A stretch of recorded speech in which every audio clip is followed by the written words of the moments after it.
Bismillahirrahmanirrahim. Assalamualaikum warahmatullahi ta'ala wabarakatuh. Alhamdulillah Rabbil Alamin. Wassalatu wassalamu ala ashrafil anbiya wal mursalin wa ala alihi wa sahbihi ajma'in. Rabbi syrah li sadri wa yassir li amri wahlul 'uqdatam min lisani yafqahu qawli. Subhanaka la 'ilma lana illa ma 'allamtana innaka antal alimul hakim. ولا حول ولا قوة إلا بالله العلي العظيم أما بعد قال الله تعالى أعوذ بالله من الشيطان الرجيم لقد كان لكم في رسول الله أسوة حسنة لمن كان يرجو الله واليوم الآخر وذكر الله كثيرا صدق الله العظيم قال النبي صلى الله عليه وسلم خيركم من تعلم القرآن وعلمه أو كما قال عليه الصلاة والسلام. Alhamdulillah, summa alhamdulillah, muslimi muslimat rahimakumullah, khususnya warga di Nasir Jati yang dirahmati oleh Allah Subhanahu wa taala.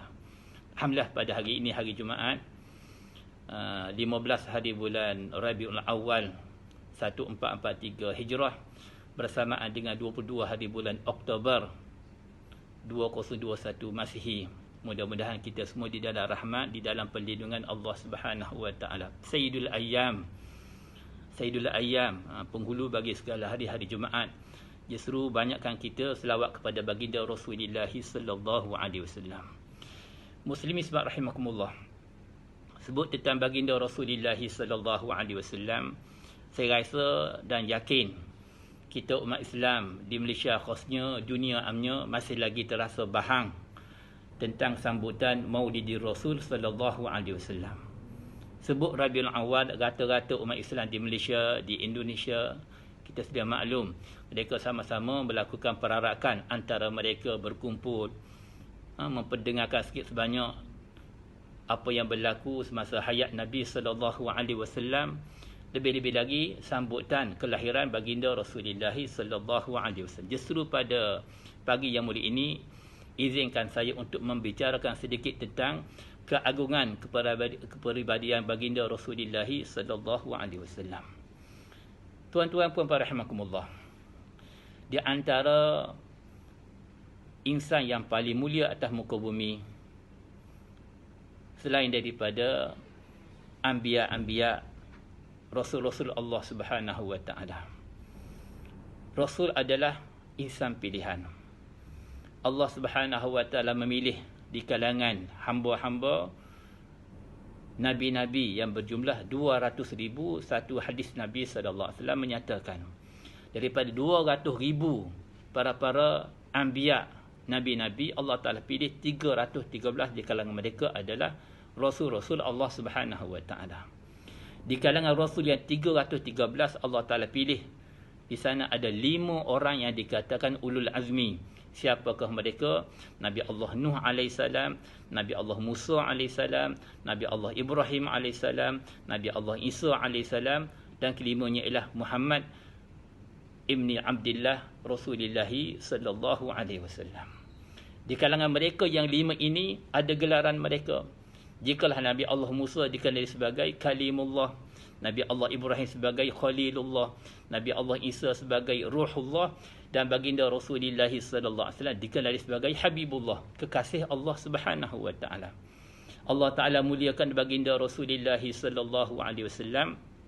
Satunya kata ulama, ketika mana Nabi Allah Adam alaihissalam di dalam syurga, Allah Subhanahu wa taala perintahkan Nabi Allah Adam dan isterinya Hawa alaihissalam. Kalau kita buka di dalam surah Al-Baqarah ayat 35, Allah Ta'ala berfirman, A'udzu billahi minasyaitonir rajim. Faqulna ya Adam uskun anta wa zawjukal jannah. Faqula minha ragadan haitsu syi'tuma wa la taqraba hadhihi syajarah fatakuna minaz zalimin. Shadaqallahul azim. Maksudnya, dan kami berkata, kami berfirman, ya Adam, wahai Adam, uskun anta, tinggallah kamu, wa zaujukal jannah, dan isteri kamu Hawa di dalam syurga. Wa kula minha haitsu syi'tum, makan dan minumlah apa yang ada di dalam syurga Allah Subhanahu wa taala, mengikut kesukaan kamu. Apa yang kamu inginkan. Tapi dengan satu syarat, wala taqraba hadhihi syajarah, janganlah kamu dekati pokok ini, disebut sebagai pokok khuldi. Kenapa? Jikalau kamu makan, fatakuna minaz zalimin, jadilah kamu dekat orang-orang yang zalim. Fa'adhallahumus syaitanu anha, maka syaitan telah goda hasud iblis, hasutan iblis, maka dikatakan Nabi Allah Adam Siti Hawa AS tergoda melakukan kesalahan tanpa menjatuhkan martabat sebagai seorang Nabi Allah Ta'ala. Di mana Nabi Allah Adam dihantar atas muka bumi, dikatakan di sempadan Nepal ataupun Sri Lanka. Adapun Hawa AS diturunkan oleh Allah Ta'ala di Jeddah. Sebab itulah kalau kita buka kamus bahasa Arab, apa makna Jeddah? Maknanya nenek. Jiddatun maknanya nenek. Jiddun adalah datuk. Jiddatun adalah nenek. Jadi minta maaf mana-mana penerbangan daripada KLA Malaysia ke Jeddah. Nak terbang ke mana? Nak terbang ke Jeddah. Ke nenek lah tu katakan, minta maaf. Jadi Jiddatun dalam bahasa Arab adalah nenek. Bertemu di Padang Arafah. Disebut juga di Jabal Rahmah. Wallahu ta'ala alam. Riwayat menyatakan bahawasanya ketika Nabi Allah Adam AS mula dihantar keluar daripada syurga Allah Subhanahu Wa Taala, menangilah Nabi Allah Adam AS. Tunjuk sujud kepada Allah, wahai Allah, ampunilah saya dosa saya, kesalahan saya. Bertahun-tahun Nabi Allah Adam menangis mengenakan dosa ataupun kesalahan yang terlaku oleh Nabi Allah Adam walaupun tidak disengajakan. Kemudian Nabi Allah Adam angkat mukanya ke langit, wahai Allah, ampunilah saya dengan berkat Muhammad. Lalu Allah Ta'ala tanya, wahai Adam, di mana kamu kenal Muhammad? Wahai Adam, di mana kamu kenal Muhammad? Jawab Nabi Allah Adam AS, wahai Allah, semasa aku di dalam syurga kamu, aku lihat di arasy sana tertulis perkataan la ilaha illallah Muhammadur Rasulullah. Wahai Allah, aku yakin dan percaya Muhammad bukan calang-calang makhluk, bukan calang-calang orang. Kenapa kamu letak nama Muhammad bersebelahan dengan nama kamu? La ilaha illallah Muhammadur Rasul. Aku yakin Muhammad adalah satu-satunya hamba kamu yang kamu paling cintai, yang kamu paling mendapat tempat di sisi kamu. Kamu letak nama Muhammad bersebelahan dengan nama kamu. Lalu riwayat menyatakan Allah Subhanahu Taala berfirman, wahai Adam, tidak aku ciptakan jin dan manusia, seluruh makhluk langit bumi, melainkan kerana baginda Rasulullah sallallahu alaihi wasallam. Jadi di sini kata ulama, mulianya, agungnya baginda Rasulullah sallallahu alaihi wasallam. Satu.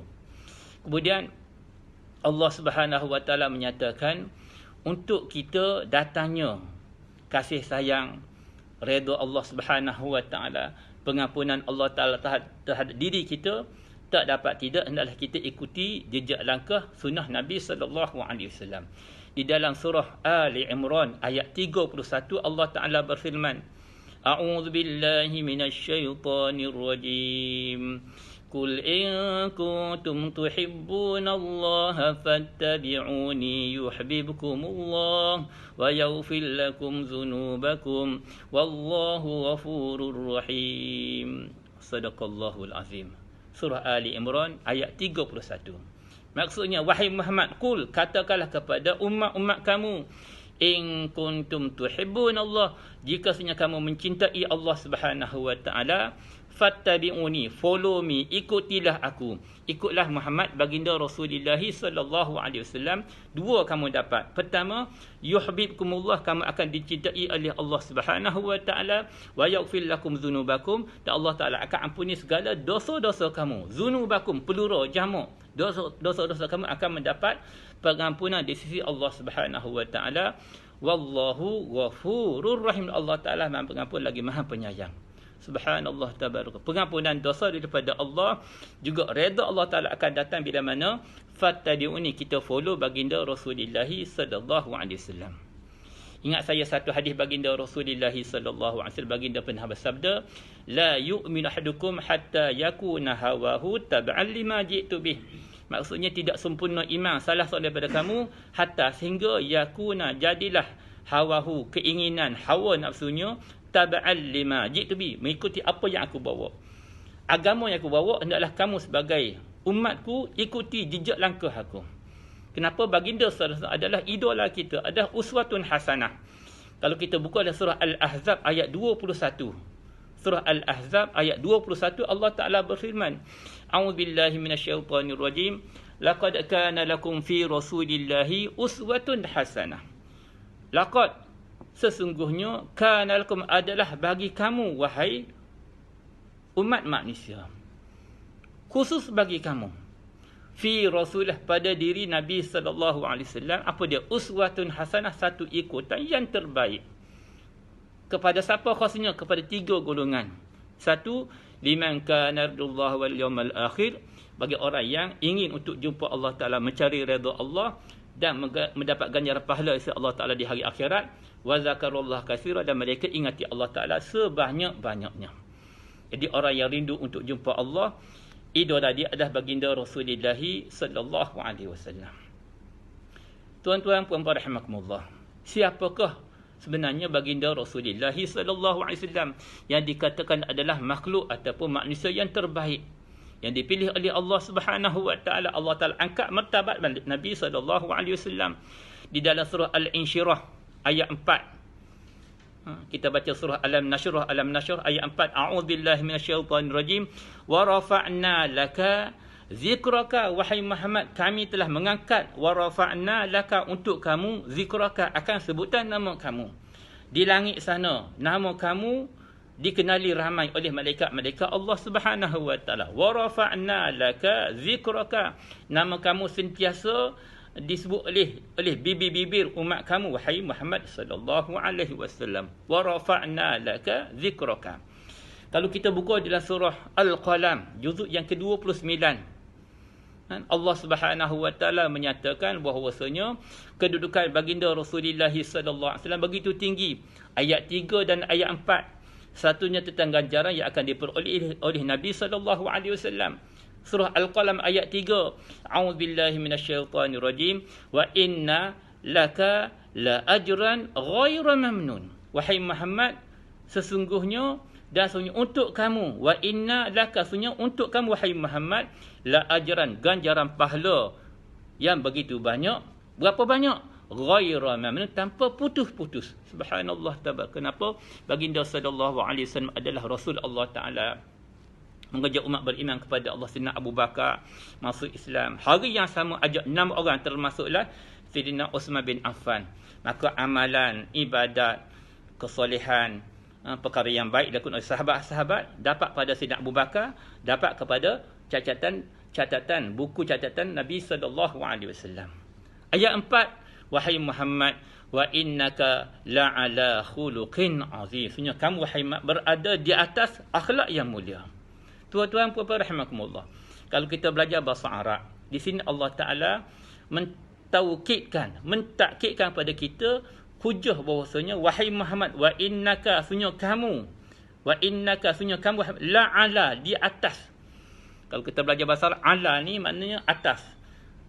Ajlisu adalku, saya duduk di atas kursi. Ala, di atas. Tapi la ala, lam tu adalah taukid. Sunnya kamu berada di atas khuluqin azim, akhlak yang mulia di sisi Allah Subhanahu wa taala. Subhanallah tabaraka. Jadi kemuliaan baginda Rasulullah sallallahu begitu tinggi. Siapakah baginda Rasulullah sallallahu alaihi wasallam?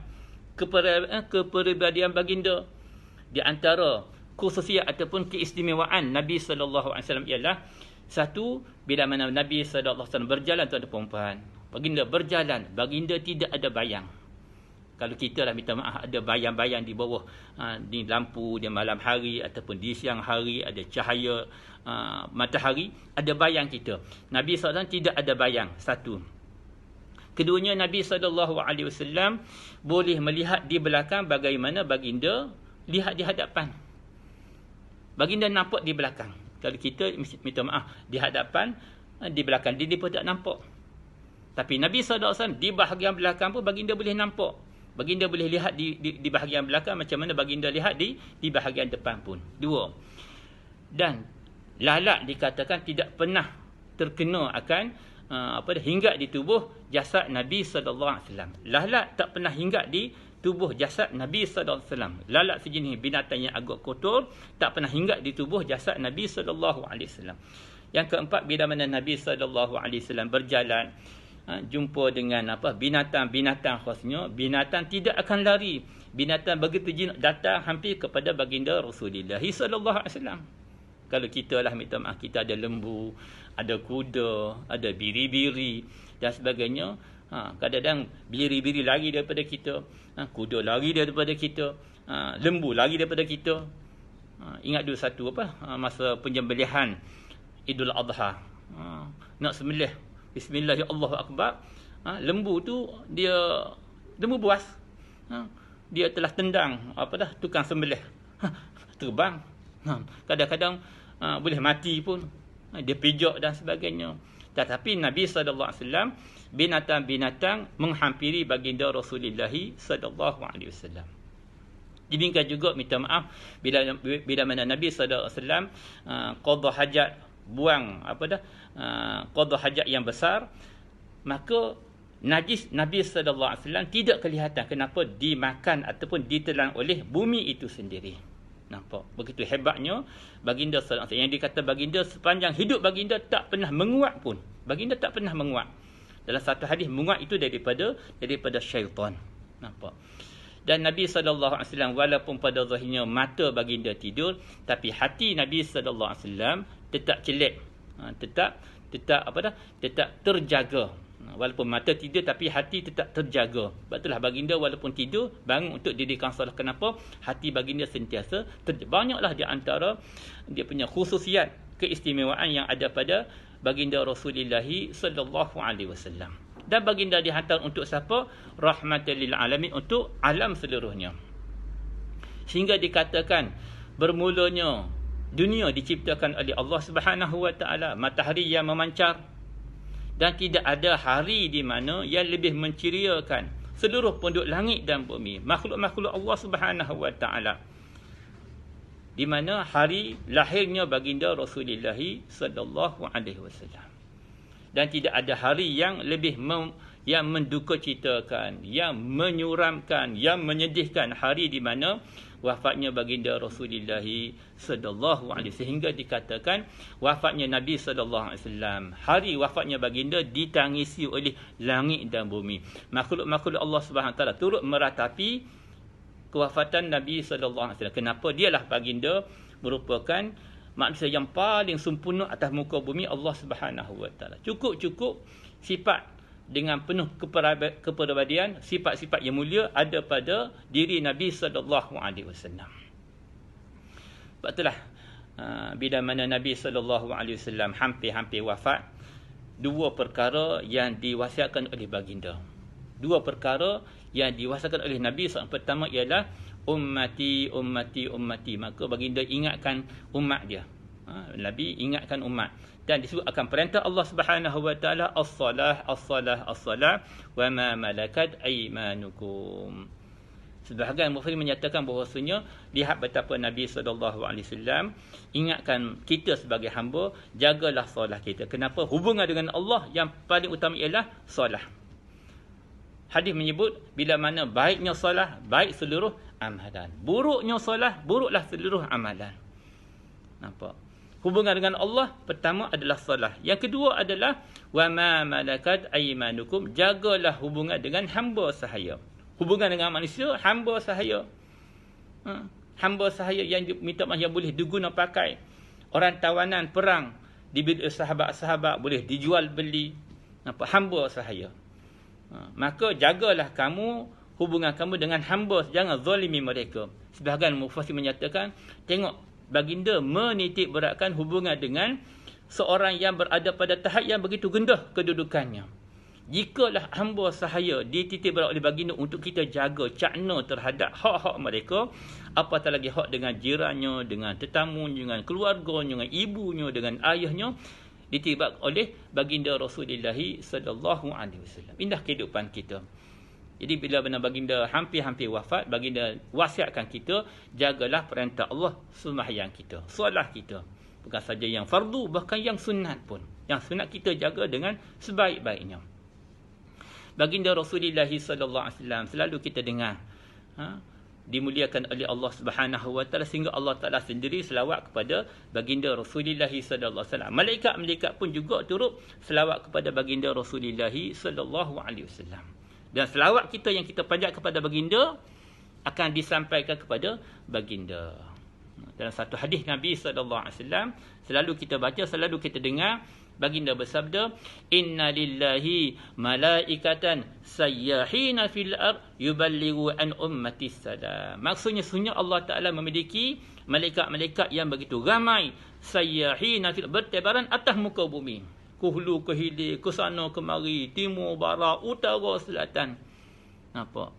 Yuballighu an ummati salam, menyampaikan salam daripada umatku pada aku pun. Subhanallah, tabarakallah. Nampak? Satu hadis baginda SAW bersabda, man salla alayya inda qabri sami'tuhu, barang siapa yang selawat padaku di pinggiran kuburanku, aku mendengarnya.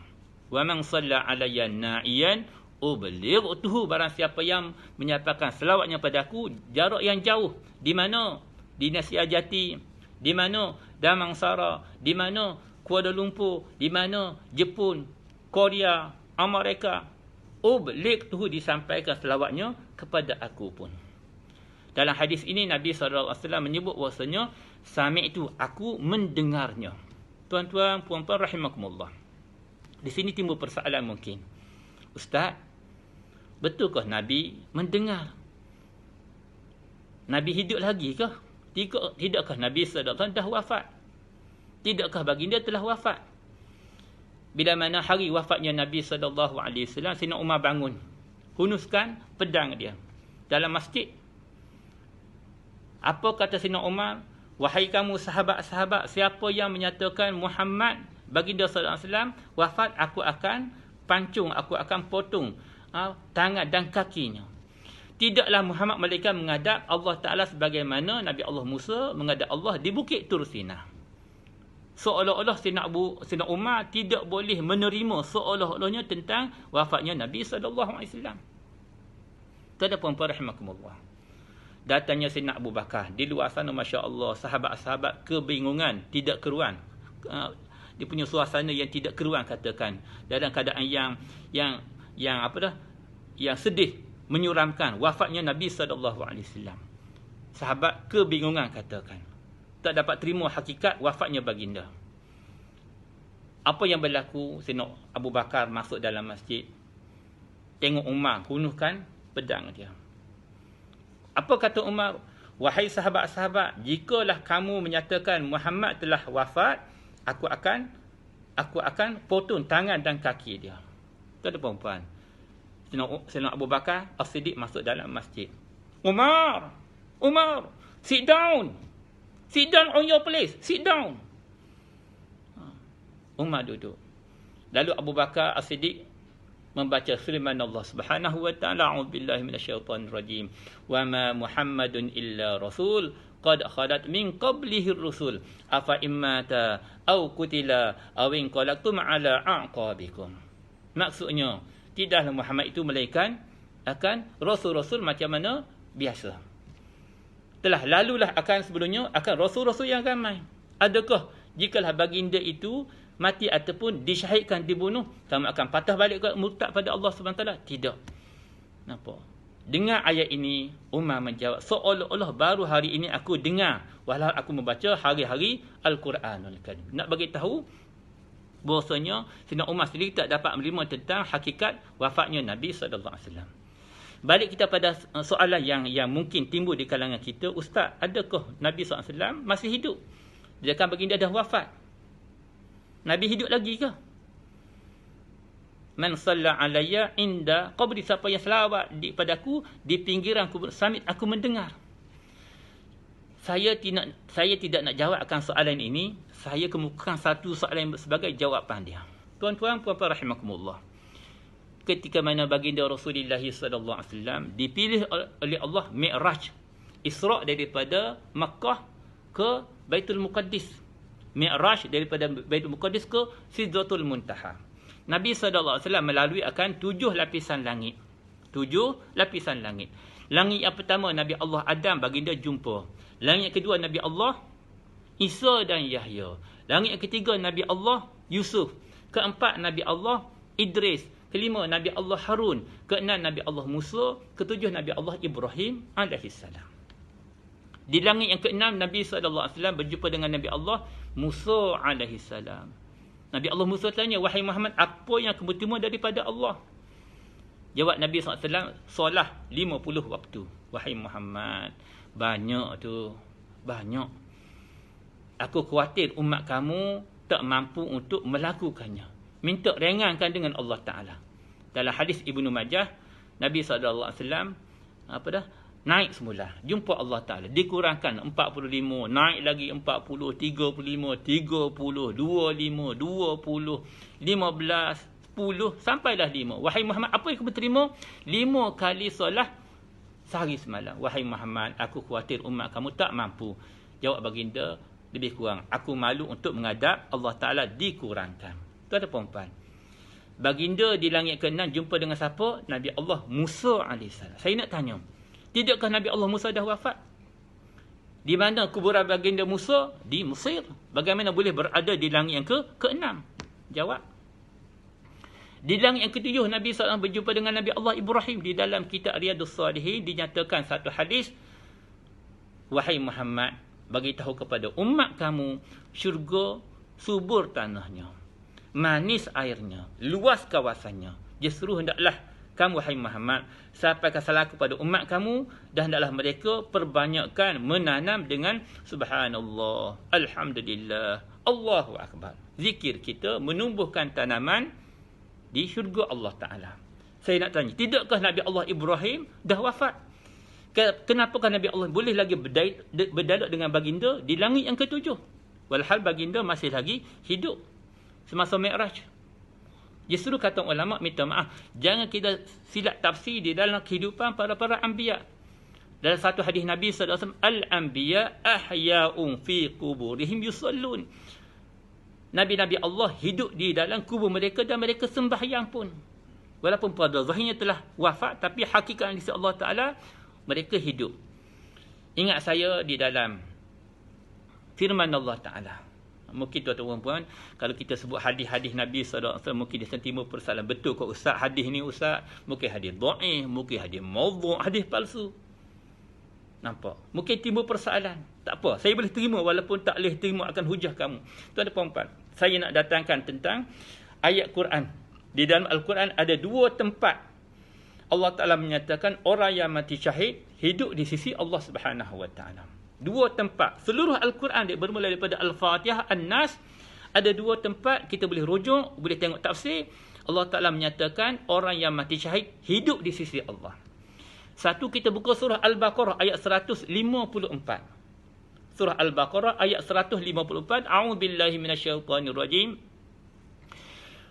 وَلَا تَقُولُوا لِمَنْ يُقْتَلُ فِي سَبِيلِ اللَّهِ أَمْوَاتٌ بَلْ أَحْيَاءٌ وَلَكِنْ لَا تَشْعُرُونَ. Sadaqallahul azim. Maksudnya, janganlah kamu berkata orang yang terbunuh syahid pada jalan Allah, amwat, mereka itu mati. Bal ahya'un, tapi mereka hakikat hidup. Walakin la tash'urun, tapi kamu tidak melihat akan kehidupan mereka. Satu. Yang kedua, kita buka dalam surah Ali Imran ayat 169. Surah Ali Imran ayat 169. Allah Ta'ala berfirman, A'udzu billahi minasyaitonir rajim. Wa la tahsabanna alladhina qutilu fi sabilillahi amwata bal ahya'un 'inda rabbihim yurzaqun. Sadaqallahul azim. Maksudnya, janganlah kamu menyangka, wahai Muhammad, orang yang terbunuh syahid pada jalan Allah amwata, mereka itu mati. Mana orang yang syahid, jangan kamu menyangka dia itu mati. Bal ahya'un. Nampak? Bahkan mereka hidup. Inda rabbihim, di sisi Allah Ta'ala, bukan hidup saja. Yurzaqun, diberi rezeki oleh Allah Subhanahu Wa Ta'ala. Pagi ni makan apa tuan-tuan di kap pejabat? Makan apa? Mungkin kita makan apa? Makan kuih-kuih, kuih muih dan sebagainya. Mungkin hari itu saya datang makan nasi lemuk, alhamdulillah. Tak jadi masalah. Sehingga kata ulama, jikalah pagi-pagi sarapan breakfast kita makan nasi lemak dengan sotonya, dengan udangnya. Pagi-pagi kita makan nasi lemak, maka orang yang mati syahid diberi rezeki oleh Allah Ta'ala, breakfast mereka nasi dagang, nasi kerabu. Nasi kerabu dengan solok lada, dengan ICT. Apa dia ICT? Ikan celup tepung. ICT, ikan celup tepung. Jikalah tengah hari, minta maaf, kita makan nasi ayam penyet. Nasi ayam penyet katakan. Para syuhada di dalam kubur makan apa? Biryani Gam Johor contoh katakan. Makan Subway, makan Burger King. Allahu Akbar. Burger King dulu, ya semua king belaka sekarang. Musang King, Burger King dan sebagainya. Itu tak King Kong lagi, minta maaf. Allahu Akbar. Jadi nak bagi tahu, hidup kita di dunia nampak satu, tapi di sana orang yang mati syahid walaupun mereka telah meninggal, tetapi hakikatnya hidup di sisi Allah Taala. Jika sekiranya kata ulama, golongan yang syahid begitu tinggi martabatnya. Di dalam Al-Fatihah selalu kita baca, ihdinas siratal mustaqim, hai Allah tunjuklah kami jalan yang lurus. Siratal ladzina an'amta alaihim ghairil maghdubi alaihim waladdallin. Jalan orang yang Engkau bagi nikmat kepada mereka. Siapakah orang yang Allah Taala bagi nikmat? Kita buka di dalam surah An-Nisa ayat 69. Surah An-Nisa ayat 69 ada 4 golongan. Allah Taala menyebut, wa may yuti'illaha war rasul fa ulaika ma'al ladzina an'ama Allah alaihim. Orang yang Allah Taala bagi nikmat kepada mereka siapa? Minan nabiyyin, siddiqin, syuhada, salihin. 4 golongan. Minan nabiyyin, nabi-nabi, siddiqin, syuhada, golongan yang ketiga, wasalihin, golongan yang soleh. Kata ulama, jika sekiranya golongan yang ketiga, mereka yang syahid hidup. 2 ayat saya bacakan tadi menyatakan orang yang syahid hidup di sisi Allah Ta'ala. Subhanallah, tabarakallah. Nabi-nabi Allah, golongan yang pertama, maqam yang tinggi, takkan tak hidup.